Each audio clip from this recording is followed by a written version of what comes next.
e si mette all'ancora al bivio.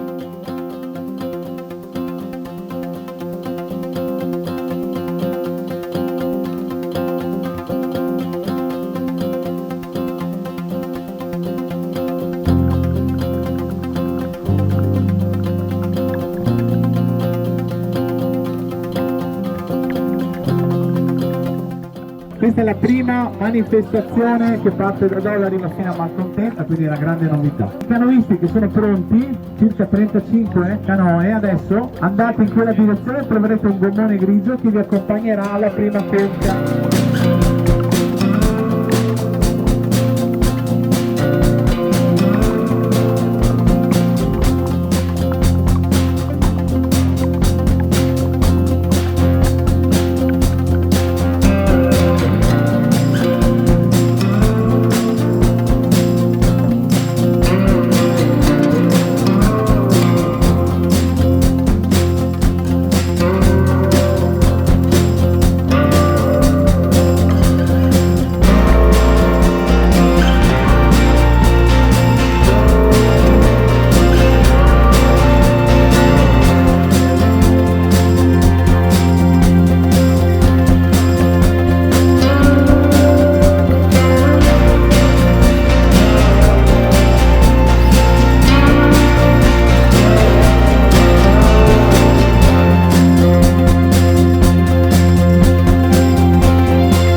Villa Vagliare è una villa del 1500-1520 e penso abbia tre cose importantissime, come tutte le ville della Riviera del Brenta, come tutta la bellezza che trovate quando navigate anche sul Naviglio Brenta.